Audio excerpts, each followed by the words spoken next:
Hey everybody, today we are going to unbox the long-awaited Swiftech H220 cooler.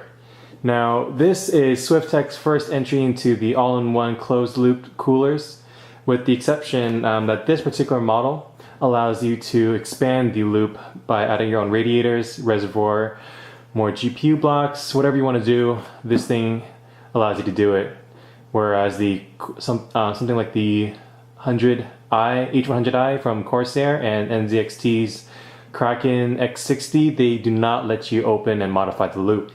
And what's great is also that the warranty is also kept, 3-year warranty against any manufacturer defects, even if you disassemble the loop. Let's open it up. So, got this today. As you might have seen my other videos, I've been waiting for this for quite a while, since my H100 broke and subsequently returned. And as you see, it's neatly packaged. I cheated and opened this up at work a little bit, so if it's not exactly like shown here, then don't eat my head off. Yeah. Anyway, so this is what it looks like. Little camera's in the way, sorry. Lift it up.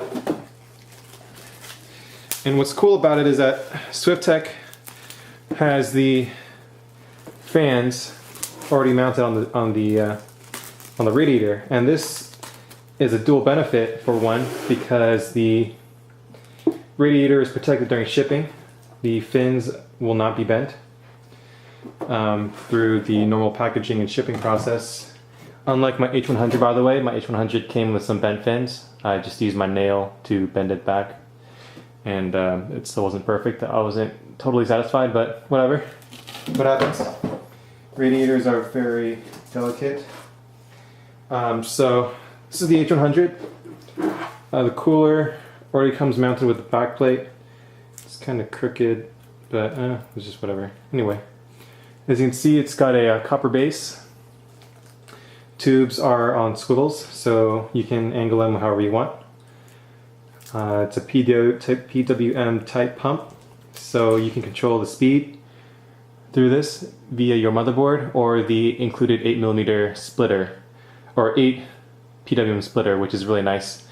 It eliminates software, third-party software altogether. You can control it through your motherboard controller software or through your whatever software control you like.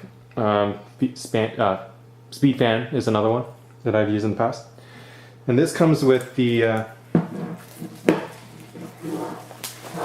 2 Helix fan mount fans, also PWM. Unfortunately, I'm gonna have to unmount them to fit in my H600T case. Like my H100, this probably will be a little too big to fit all as one assembly in the top. But I'm very pleased to find that the fins are pretty much perfect. My H50 from Corsair, made by Asetek, also had no bent fins, which was very nice as well. My H100i, I cannot say the same for, so that's very nice. And minus this one fin here, which looks like the welding of or some type. It's filled it in, but it's not bent. But other than that, pretty cool. So let's move on to what came in the box.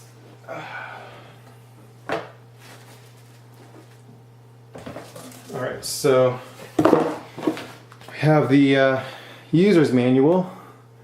I'll read through this later. Well, obviously as I installed the H100, or sorry, H220. And we have, let's see, sorry. What is this? Looks like other mounting brackets for the other sockets or platforms, AMD. I'm not going to really open that because I don't need it. It already comes pre-assembled with the Intel mounting,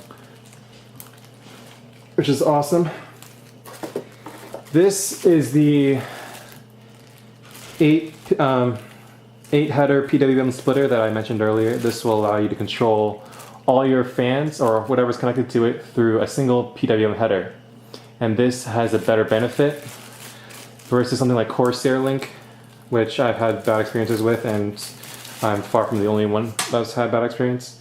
This allows you to control everything through one header, and obviously you can control that header through your computer software, whether it be your Asus Fan Expert, I think that's what they call it, Speed Fan, or any other manufacturer utility, which is really nice. Pump goes in the red and reports the pump speed.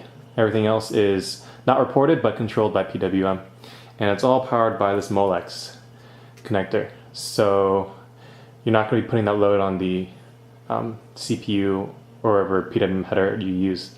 That's really cool. And let's see, we've got mounting hardware, and I'm assuming these longer screws in here allow you to mount the radiator, mount the fans to the radiator through the case, which is like the typical screws you see coming with the all-in-one units anyway. The H100i, the H50 has longer screws like this. So you just stick it through the top of the outermost flange. I'm just guessing, by the way. I haven't opened the manual yet, so that's the only reason, only purpose I can see these long screws for. And then also includes fan screws, the typical thick self-tapping screws.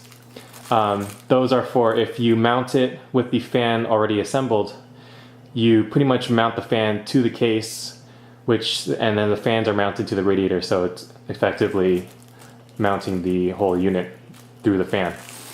So there we go there. And then their new thermal paste. It's Swiftech's own formulation, and they say it's very comparable to the latest on the market and is required to get the best performance out of your H220. And here we have the other mounting hardware that goes along with the other brackets. I think socket 2011 uses a thicker thread, as I showed earlier in the H100i video.